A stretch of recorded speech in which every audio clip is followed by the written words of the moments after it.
Senhor esteja com você, igreja, que a presença do Espírito Santo possa tocar de forma profunda a sua vida, a sua mente, nessa hora, nessa noite, em nome de Jesus, amém?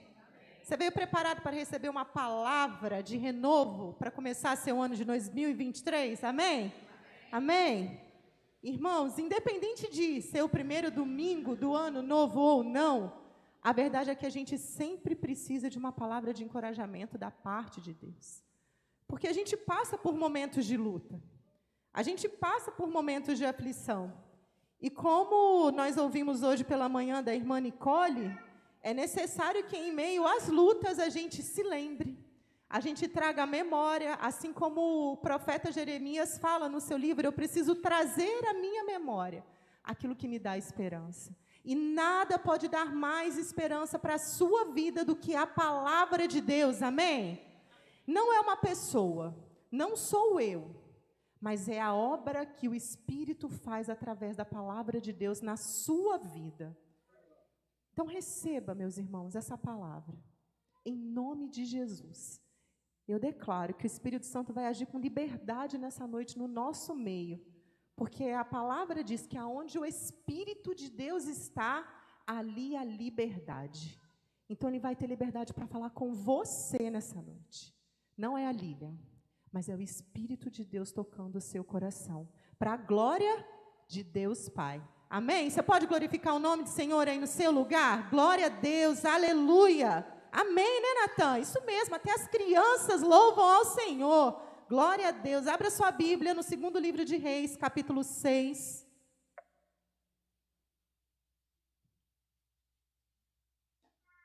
Segundo livro de Reis, capítulo 6.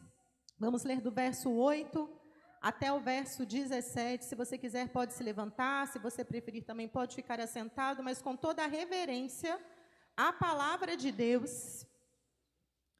Segunda Reis 6, do 8 ao 17. Diz assim a palavra de Deus: Quando o rei da Síria estava em guerra contra Israel, consultava os seus oficiais e dizia: posicionaremos nossa tropa em tal lugar. De imediato, o homem de Deus advertia o rei de Israel: não se aproxime de tal lugar, pois os sírios planejam posicionar suas tropas ali. E o rei de Israel mandava um aviso para o lugar indicado pelo homem de Deus. Várias vezes, você pode dizer isso? Várias vezes, ele advertiu o rei de que ficasse alerta naqueles lugares. Verso 11. Furioso com essa situação, o rei sírio reuniu os seus oficiais e perguntou: qual de vocês anda informando ao rei de Israel sobre os meus planos? Ó meu senhor, o rei, não somos nós, respondeu um dos oficiais. Eliseu, o profeta de Israel, revela ao rei de Israel até as palavras que o Senhor diz em seus aposentos. O rei então ordenou: vão e descubram onde ele está para que eu mande capturá-lo. Então lhe informaram: Eliseu está em Dotã. Assim, certa noite, o rei da Síria mandou um grande exército com muitos carros de guerra e cavalos para cercar a cidade. Na manhã seguinte, o servo do homem de Deus se levantou bem cedo. Ao sair, viu que havia soldados, cavalos e carros de guerra por toda a parte. Ai, meu senhor, o que faremos agora? Exclamou o servo. Não tenha medo. Você pode dizer isso? Não tenha medo, disse Eliseu, pois do nosso lado há muitos mais do que do lado deles. Então Eliseu orou: ó Senhor, abre os olhos dele para que veja. O Senhor abriu os olhos do servo e ele viu as colinas ao redor de Eliseu cheias de cavalos e carruagens de fogo. Aleluia! Glória a Deus por essa palavra. Pode se assentar. Irmãos, o segundo livro de Reis, ele começa lá no capítulo 2 com a narrativa de que o profeta Elias é arrebatado até o céu. E quando o profeta Elias, um grande homem de Deus para Israel, um homem muito importante, um homem que dava palavras para os reis, um homem que realmente trazia a presença de Deus para aquele tempo. Quando chega o tempo dele se findar na terra, Eliseu, que é o profeta desse texto, ele caminha com Elias, e é engraçado como o Eliseu é insistente, porque Elias vai para um lugar e Eliseu vai atrás. Elias fala, fica aí, não, eu vou. E aí Elias vai para outro lugar e Eliseu vai atrás. E aí, no último momento da vida de Elias, ele vira para Eliseu e fala assim, o que você quer, Eliseu? E eu tenho certeza que a maioria de vocês aqui deve saber o pedido de Eliseu. Eu quero uma porção dobrada do Espírito que existe, que repousa sobre você. E a promessa, então, de Elias é a seguinte, olha, se você vir, na hora que eu for levado, como isso vai acontecer, então você vai receber o que você pediu. E talvez você possa se lembrar o que Eliseu viu. A Bíblia diz que ele viu como um redemoinho, uma carruagem de fogo.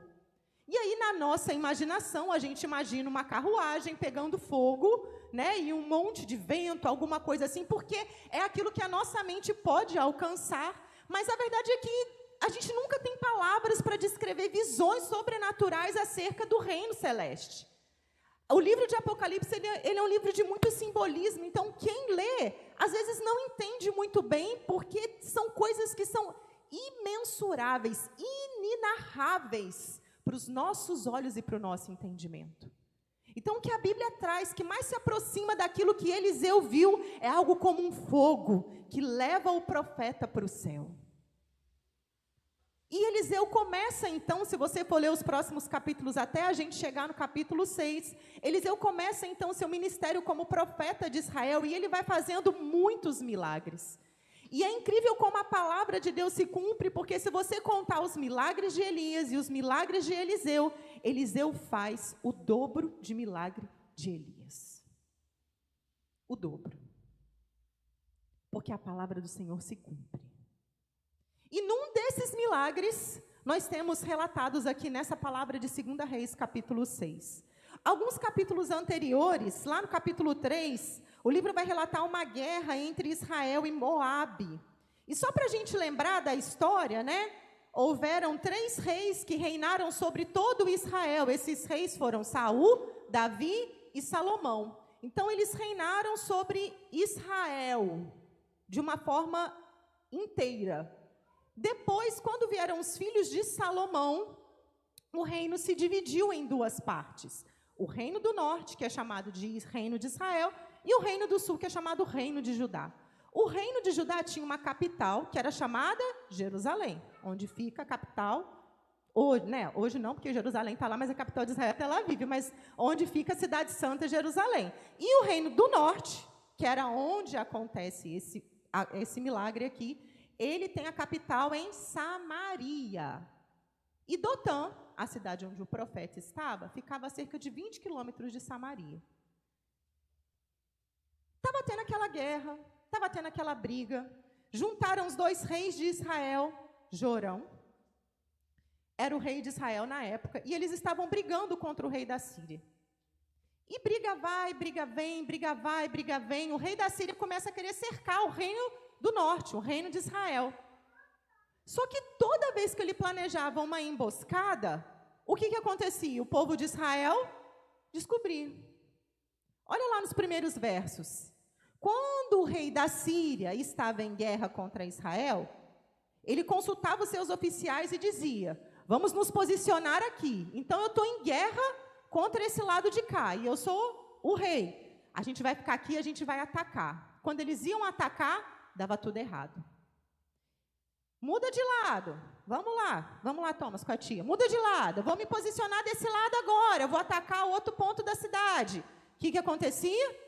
O povo de Israel descobria e destruía os planos do rei da Síria. E eu pedi para vocês repetirem lá no verso 11, várias vezes. Não, foi no verso 10, várias vezes isso aconteceu.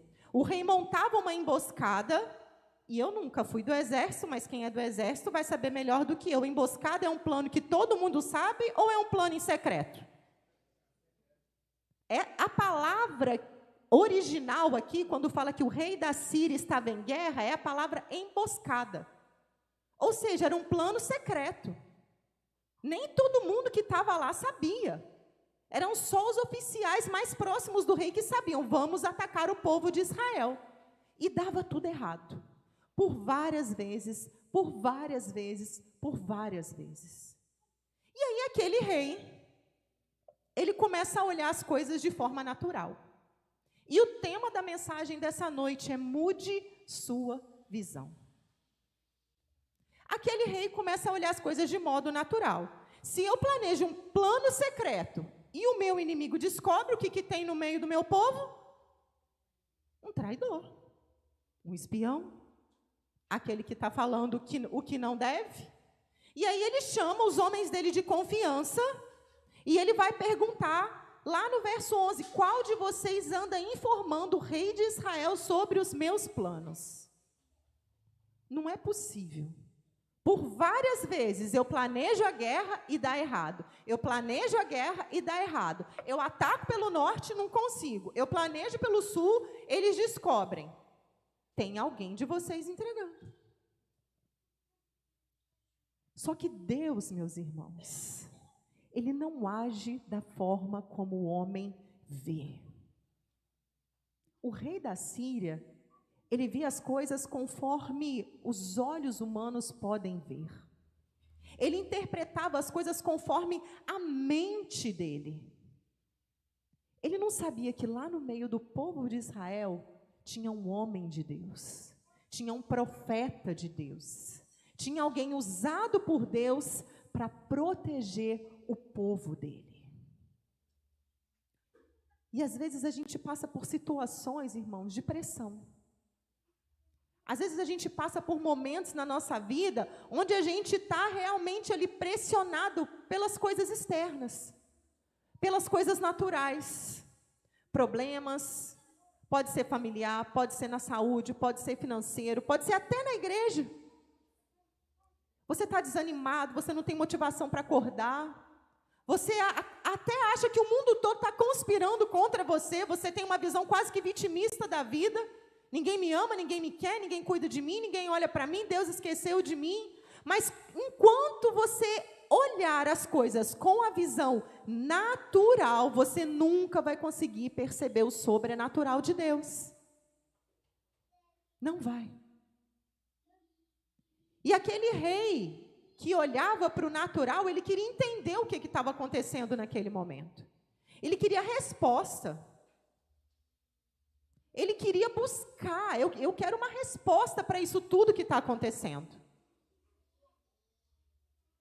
Então, nós vamos aprender hoje 6 pontos em cima desse texto para mudar a nossa visão de como nós vamos enxergar a vida daqui para frente. Porque é daqui para frente, meus irmãos, o que passou, ficou. É daqui para frente. É olhando para o alto, é olhando para o alvo, é olhando para Cristo. E o primeiro ponto que eu quero pensar com você hoje é que um profeta de Deus protege a si e protege ao seu povo. Se você for ler o capítulo 3, onde eu falei com você que estava começando ali uma guerra de Israel e de Moabe, a gente vê Jorão, que era o rei do norte, né, era o rei de Israel, e a gente vê Jeroboão, que era o rei de Judá. E em Judá tinha tido Josafá, Jeroboão e outros reis que agradaram mais ao Senhor do que os reis do reino do norte. E a gente percebe claramente, quando você lê o capítulo 3, que Deus age em favor de Israel, não por causa de Jorão, porque Jorão era um rei que não agradava ao Senhor, mas ele age por causa do rei de Judá. Sabe o que eu aprendo com isso? Que Deus, Ele olha por cima dos nossos pecados. Que Deus, Ele olha por cima daquilo que eu tenho de julgamento, do que é certo e do que é errado, porque Ele não tem a minha visão, Ele vê do alto. Ele vê o coração, Ele não vê o exterior, Ele não vê o que todo mundo vê. Deus escuta aquilo que você não escuta, Deus vê aquilo que você não vê, Deus sabe de coisas que você não sabe. Se você está preocupado com o futuro para Deus é o presente, porque Ele já sabe o que vai acontecer na sua vida lá na frente. Onde tem profeta, tem proteção de Deus. E eu aprendi uma coisa, sabe, irmãos? Quando eu estive com o Leandro num congresso em setembro, e o pastor Vitor Hugo, um chileno que veio para o Brasil, ele falava algo que aquilo ardeu meu coração, e ele falava: você tem que declarar sempre, na minha casa tem profeta. E o profeta é você. Você é boca de Deus. Profeta é o que ele? Ele é um profeta, é aquele que fala das coisas de Deus. Você é um profeta de Deus na sua casa, na sua família, aqui na igreja, no seu trabalho, na sua escola, aonde você estiver, você tem que ser esse profeta que recebe palavras de Deus e cuida e protege daqueles que estão com você. Irmãos, por causa do homem de Deus, todo Israel estava sendo protegido. Por causa de um homem temente a Deus, Deus estava afastando os exércitos de guerra, Deus estava afastando os perigos. E quantas vezes na nossa vida, Deus afasta os perigos, Deus nos protege dos acidentes, Deus nos livra do mal, Deus livra a nossa família das doenças, do perigo, do mal. Irmãos, a gente passou por uma pandemia, você está aqui. Milhões no mundo morreram. Muitos morrem até hoje. E onde você está? Aqui. Você não acha que isso é proteção de Deus para a sua vida? E você não acha que isso é o cuidado de Deus com você? O milagre anterior a essa narrativa, é aquele milagre onde Eliseu faz o machado flutuar no Rio Jordão. E a gente aprende que Deus cuida dos detalhes, irmãos. Que importância tem um cabo de um machado? Não é o cabo, né? É a parte de cima. Mas que importância tem aquela peça de ferro? Para aquilo voltar à tona, Deus cuida dos detalhes da sua vida. Deus está olhando coisas que talvez nem você perceba. Onde tem um profeta, Deus fala, Deus age, Deus cuida, Deus traz proteção. Deus usou Eliseu, e Deus usa até hoje homens e mulheres comprometidos com a sua palavra. Você quer ser um profeta na sua casa? Amém? Eu quero, sempre. Só que profeta fala aquilo que ele ouve de Deus. Isso não estava aqui, mas o Espírito Santo me incomodou para falar agora. Eu vou abrir um parênteses. Cuidado com o que você fala. Cuidado com o que você fala. A minha vida é muito difícil. A minha vida é muito ruim. Nada dá certo. Eu nasci para sofrer. Eu sou um derrotado. Tudo dá errado. Eu não aguento mais isso. Essas crianças dão trabalho. Essa igreja é muito ruim. Esse pastor, não. Esse líder, meu trabalho, meu chefe. Para de reclamar da vida. Porque você é profeta. Irmãos, Colossenses 1 vai dizer que Deus sustenta a todos pela sua palavra. Deus sustenta a todos pela sua palavra. E que palavra é essa? Que palavra é essa? Eu perguntei isso essa semana para a Leila. Ensinei isso para ela. Que palavra é essa? A Bíblia.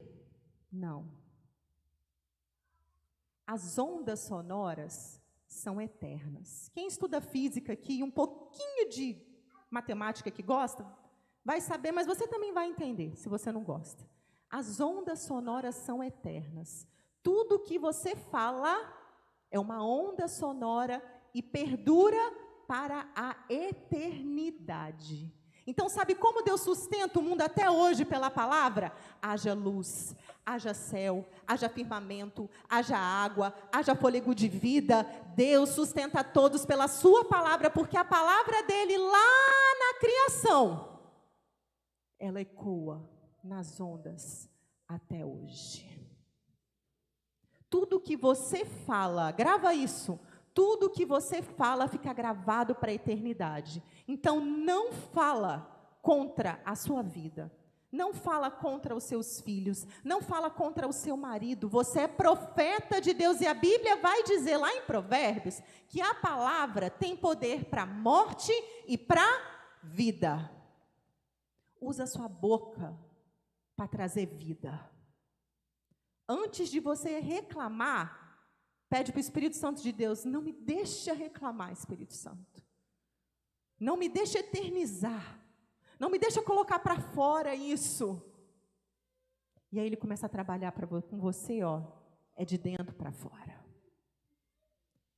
Lília, não sei por que na minha vida as coisas não dão certo. Talvez porque você mesmo profetiza coisa ruim sobre você. Talvez porque você não tenha entendido ainda o poder da palavra, mas hoje você está aqui para entender. Cuidado com o que você fala. O profeta Eliseu falava do que ele ouvia. E o que ele falava protegia a ele e ao povo. Onde tem profeta, tem proteção divina. Onde tem profeta, tem providência divina. Onde tem profeta, tem revelação da palavra de Deus. Onde tem profeta, tem presença do Espírito Santo de Deus. Começa aqui, reflete na sua casa, reflete no seu trabalho, reflete nos seus filhos, reflete nas suas gerações. Amém, irmãos? Número 2. Ande com pessoas que conheçam mais Jesus do que você e que tenham mais fé do que você. Se o povo de Israel dependesse da fé do rei, coitado do povo de Israel. Graças a Deus tinha profeta. Graças a Deus, até hoje temos homens e mulheres de Deus comprometidos com a palavra. Ah, Lília, mas a fé não tem tamanho. Tem sim, porque Jesus vai falar que se a nossa fé for como um grão de mostarda, a gente faria coisas grandes. Jesus vai olhar para os discípulos quando o mar está batendo ali na tempestade e vai dizer, homens de pequena fé. Então a fé tem tamanho. Se eu andar com a Nicole, que não tem fé em nada, ela vai passar isso para mim. Se eu andar com o Alan, que está sempre ali, pautado na palavra e buscando, ele vai transmitir isso para mim, porque a gente é influenciado pelo meio. Agora, se você passa o dia ouvindo notícia ruim, vai dar tudo errado, o Brasil não tem jeito, nada vai para frente, e a gente está vivendo um caos, e é guerra, e vai isso, e vai aquilo, e se no seu trabalho você só anda com pessoas que falam mal do seu trabalho, que reclamam do seu chefe, e se você senta numa rodinha para falar mal do seu marido, para reclamar dos seus filhos, meus irmãos, sua fé não vai crescer, sua vida não vai mudar, sua visão não vai abrir, você nunca vai conhecer mais de Deus. E o profeta falou que nós temos que conhecer e prosseguir em conhecer. Toda vez que começa o ano, a minha meta é conhecer mais de Deus. É o que eu falo, Deus, começou um ano novo, o que o Senhor vai me trazer de novo que eu ainda não conheço para esse ano? Deus tem coisas novas para a gente. Só que eu preciso andar com pessoas também que tragam isso para a minha vida. Então, ande com pessoas que conheçam mais Jesus do que você. O rei, ele tinha ali o profeta, que tinha intimidade, que ouvia a voz de Deus. Às vezes, eles não davam ouvido para o profeta, não, mas quando eles davam, eles sabiam que aquilo que era melhor, Deus trazia. Deus fazia acontecer. Só que o profeta também trazia notícia ruim, muitas vezes, porque o povo era desobediente e obstinado. Então, procure sempre pessoas que façam a sua fé aumentar. Coloca isso como meta na sua vida para 2023. Eu quero uma pessoa do meu lado para me encorajar, para me ajudar. Não para falar mal, não para reclamar, não para profetizar coisa ruim. Mas eu quero andar do lado de uma pessoa que tenha mais fé do que eu. Não precisa ser só presencial, não, irmão. Você pode conhecer muita gente na internet que vai te ajudar. Porque hoje eu vou falar uma coisa, o ambiente online às vezes interfere na sua vida mais do que o presencial. E tem muita coisa boa na internet e tem muita coisa ruim também. Mas às vezes você passa o dia só no entretenimento, só na piadinha, só nos vídeos engraçados. O que isso edifica a sua vida? Você gasta o dia todo com um monte de coisa que não aumenta a sua fé e depois no final do dia fala que a vida está corrida. A nossa responsabilidade é crescer, é conhecer, é prosseguir em conhecer. E quando você dá o primeiro passo, o Espírito Santo vem e vai fazendo a obra no seu interior. Ponto 3. A proteção de Deus se repete, ela não é somente para um dia. A proteção de Deus se repete, ela não é somente para um dia. Lá no verso 10, pode olhar na sua Bíblia.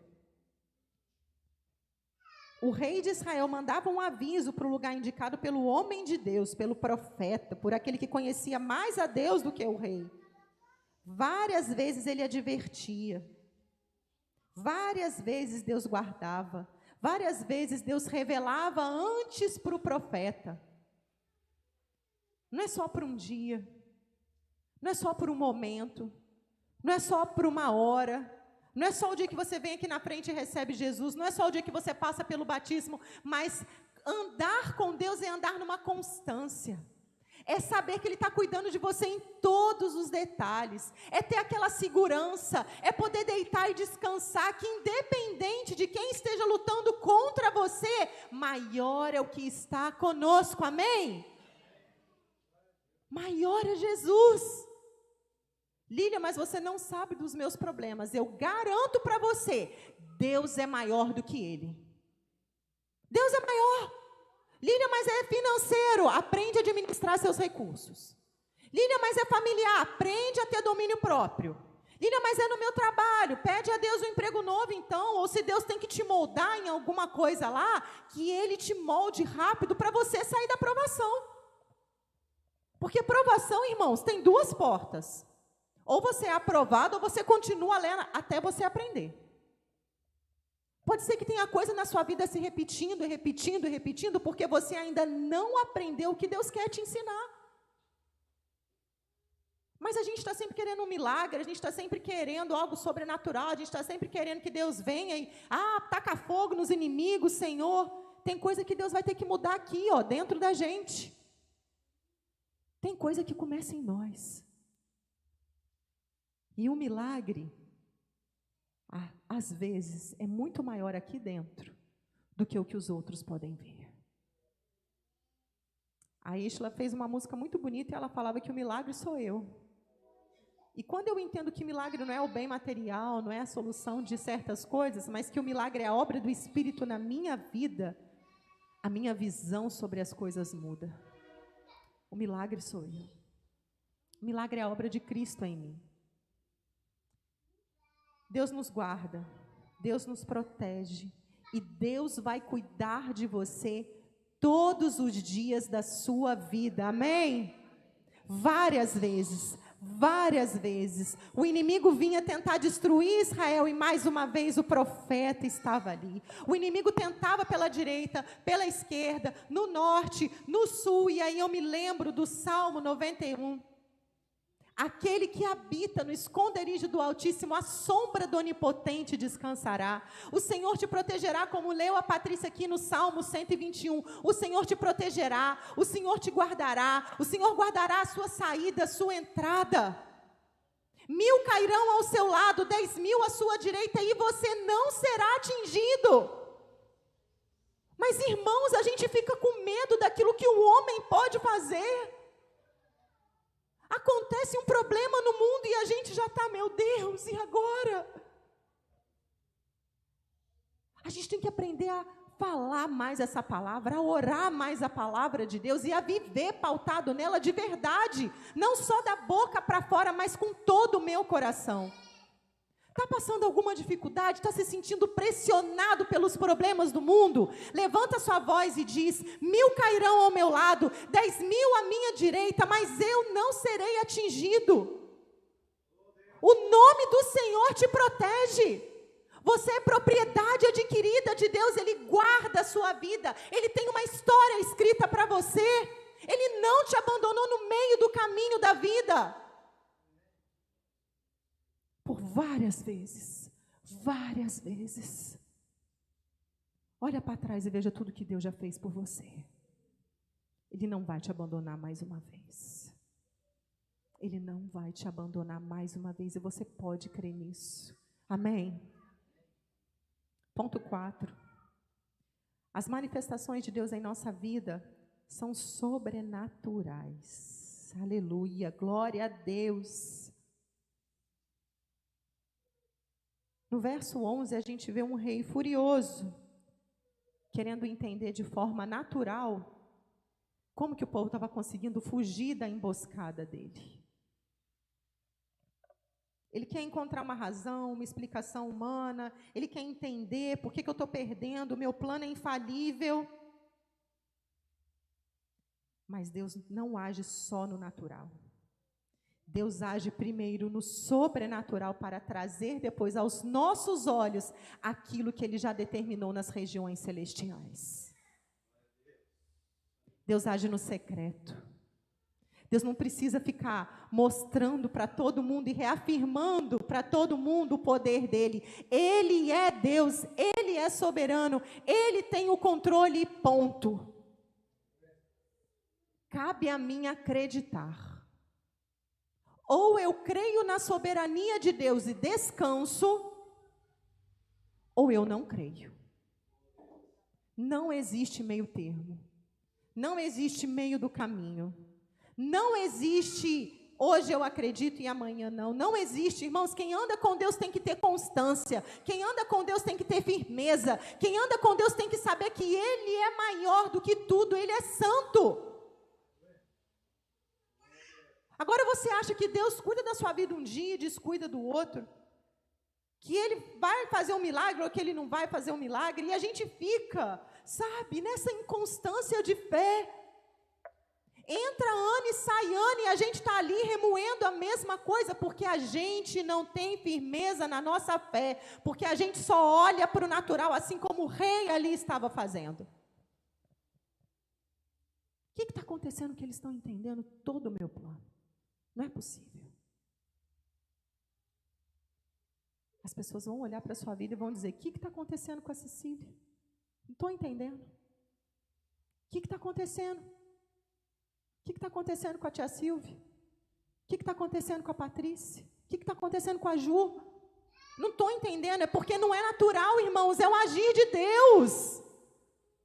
Não é coisa que homem consegue explicar com palavras, mas é o poder de Deus que se manifesta na nossa fraqueza. E Paulo disse, quando eu sou fraco, então eu sou forte. De maneira que me gloriarei nas minhas fraquezas, para que o poder de Deus se manifeste na minha vida. Aonde você está se sentindo fraco nessa noite, meu irmão, o Espírito Santo de Deus vai fortalecer. Aonde você acha que não tem solução, o Espírito Santo de Deus vai trazer resposta. Aonde você acha que você vai ser destruído, é ali que o nome do Senhor vai ser exaltado, porque a glória é para Ele, não é para você. O agir dele é poderoso, mas os nossos inimigos não entenderão. Quem está de fora não vai entender, vai questionar. O homem natural, ele planeja coisas naturais. Aquele rei planejava uma emboscada, ele queria fazer uma vítima, a vítima descobria. A conclusão dele tem um espião. Conclusão natural. A conclusão sobrenatural. Eu sou o Senhor soberano que cuido do meu povo. Aleluia. Muda a sua visão. Muda a sua visão, meu irmão. Para de querer tirar conclusão das coisas de forma natural, mas peça para o Espírito Santo de Deus dirigir a sua vida, para que você possa ver aquilo que você ainda não tem visto, para que você possa entender coisas divinas e não coisas humanas. Não tire conclusões humanas sobre a sua vida, sobre sua família, sobre seu país, sobre aquilo que está acontecendo no mundo. Peça a Deus. Abra os meus olhos, Senhor. Abra os meus olhos. Eu quero ver.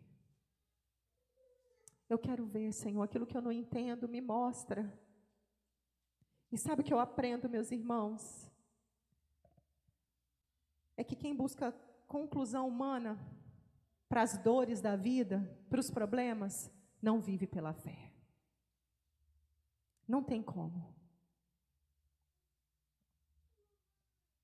Aquele que quer olhar com os olhos naturais e resolver a sua vida de forma humana, ele não vive pela fé. Ele não se entregou à verdadeira fé que está em Cristo Jesus, nosso Senhor. Aquele que nos ama, que nos guarda, que nos protege, que nos guia. Ponto 5. Pessoas de fé resolvem seus problemas de forma natural. Quem anda com Deus resolve os seus problemas de forma sobrenatural. Olha o versículo 15 e o versículo 16.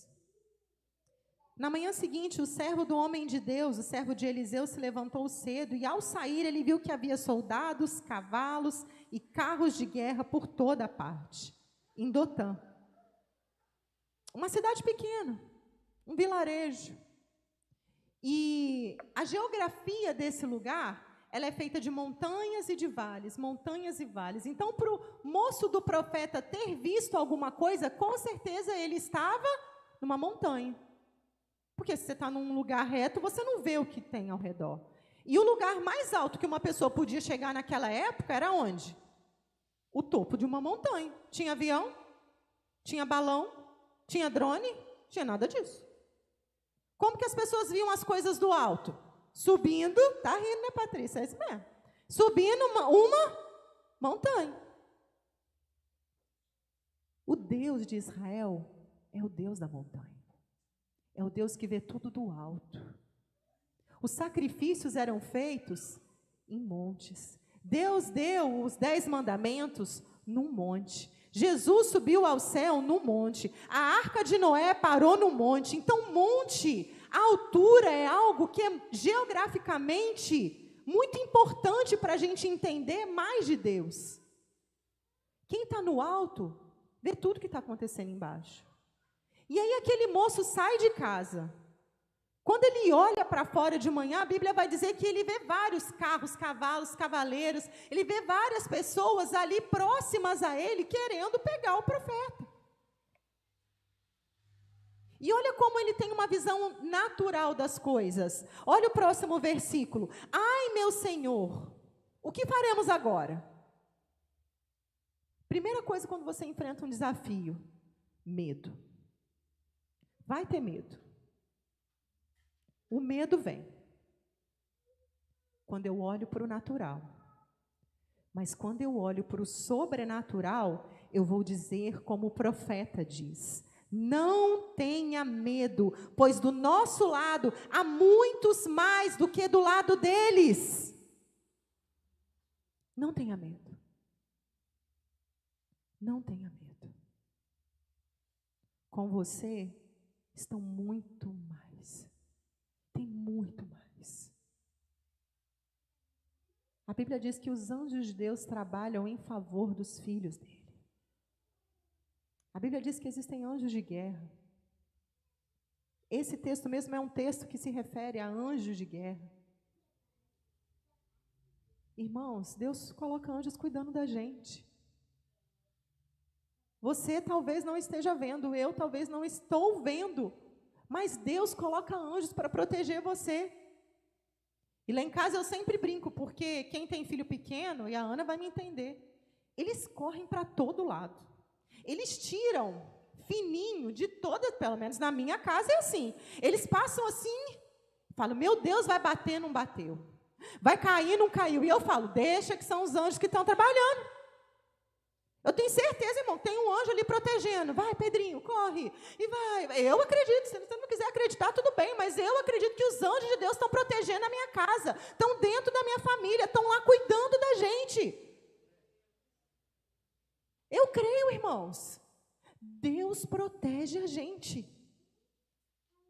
Lá no Salmo 34, versículo 7, vai dizer o seguinte: o anjo do Senhor acampa-se ao redor dos que o temem e os livra. E os livra. Lília, mas eu estou vendo o problema, eu estou sendo pressionado, eu não estou conseguindo dar o próximo passo, eu não sei o que eu vou fazer amanhã, eu só vejo coisa ruim vindo contra mim, tá uma luta na minha vida, irmãos. Olha o que o profeta fala: Senhor, abre os olhos dele para que veja. E é isso que o Espírito Santo diz para mim e para você: abra os olhos para que ele veja, abra os olhos, Deus, da sua igreja, abra os olhos, Deus, do seu povo. Tem muito mais conosco do que aqueles que estão querendo nos destruir. Tem muito mais do lado da igreja do que aqueles que acham que vão acabar e destruir com a igreja. Tem muito mais do seu lado. E a própria Bíblia diz que maior é o que está do que o que está no mundo. Irmãos, quando o diabo tentar acusar você, quando ele tentar colocar pensamento ruim na sua cabeça, quando ele disser para você que você não é digno de vir na igreja, que o que você está fazendo cantando, que você acha que Deus está te perdoando, quando vier pensamento acusador, você combate com a palavra de Deus. Maior é o que está em mim do que o que está no mundo. O anjo do Senhor guarda e livra aqueles que o temem. Mas sabe qual que é o nosso problema? A gente quer lutar as nossas guerras de forma natural. A gente quer ter a visão humana. Sendo que a gente tem que pedir sempre para o Senhor: Senhor, abre os meus olhos. Abre os meus olhos. Abre os meus olhos. E a palavra vai dizer que o Senhor abriu os olhos do servo e ele viu as colinas ao redor de Eliseu, cheias de cavalo e carruagens de fogo. Aleluia! O Senhor quer abrir os seus olhos hoje. O Senhor quer mudar a sua visão. Porque a visão do rei da Síria era uma visão de quem confiava em si. Uma visão natural. A visão do moço do profeta era uma visão de quem confiava no outro. Porque quando ele vê aquele monte de cavaleiros se aproximando, ele fica com medo e sai correndo para buscar solução no profeta. Mas a visão que nós temos que ter hoje é a visão de Eliseu, a visão do sobrenatural, a visão da fé, a visão de quem confia em Deus. Enquanto a gente olhar só para aquilo que é natural, a gente vai ficar buscando resposta só nas coisas naturais. Só que eu tenho aprendido, meus irmãos, que a fé é a certeza absoluta de que Deus está agindo naquilo que eu não estou vendo. Pode ser que você não esteja vendo hoje uma solução para os seus problemas, um motivo para sorrir. Talvez você esteja andando triste, deprimido, cabisbaixo. Mas Deus te chama hoje para ter uma fé constante, que não se abala com as circunstâncias, que não se abala quando os inimigos se aproximam, que vive pelo sobrenatural e que vê o invisível. Deus está te chamando para abrir seus olhos, para andar pela fé, para viver coisas novas, para mudar a sua visão. Ah, Deus, somos tão cegos, Senhor, quantas vezes. Tem misericórdia de nós, Deus. Porque muitas vezes somos como o rei da Síria e como o moço do profeta. Mas nós hoje queremos ser profetas do Senhor e agir, Deus, como aquele homem de Deus que via além das circunstâncias, que via além dos problemas, que via além das dificuldades, que tinha uma fé constante, que não tinha medo, porque ele fala para o moço dele: não tenha medo, não tenha medo, eu estou contigo. O Senhor dos Exércitos nos diz isso hoje. Eu estou cuidando de você, eu estou cuidando da sua casa, eu estou cuidando da sua família. São muitos mais os que estão conosco do que aqueles que estão contra nós. Nenhum problema seu é maior do que o seu Deus. Muda a sua visão. Peça a Deus para que você enxergue as coisas como Ele enxerga. Peça a Deus para que Ele te ensine a ter uma visão sobrenatural. Muito mais, irmão. Você pode fechar seus olhos agora e meditar por um momento nessa palavra? Muito mais são os que estão conosco do que os que estão contra nós. Abre os olhos do teu povo agora, Senhor. Abre os nossos olhos. Você pode pedir isso para Deus agora? Deus, abra os meus olhos. Eu quero ver, Pai. Eu quero ver aquilo que eu ainda não entendi. Eu quero ver, Pai, além dos problemas, além das dores, além das dificuldades. Eu quero trazer à minha memória, Deus, o que me dá esperança. E a minha esperança está firmada numa rocha que é Jesus. A minha esperança não está, Pai, num homem. A minha esperança, Pai, não está no meu trabalho. A minha esperança, Deus, não está enquanto eu ganho. A minha esperança, Deus, não está no meu chefe gostar de mim ou não. A minha esperança, Pai, não está na minha saúde. A minha esperança está firmada na rocha inabalável que é Jesus Cristo. Aquele que subiu aos céus e está sentado à direita de Deus e intercede por todos nós. Ele é o nosso advogado. Ele é a testemunha fiel. Ele é a raiz verdadeira. O santo dos santos que protege o seu povo, que comprou a sua igreja com o seu próprio sangue e aniquilou na cruz todos os demônios, potestades das trevas do reino espiritual. A Ele seja a honra, a Ele seja a glória, a Ele seja o louvor para todos sempre. Amém.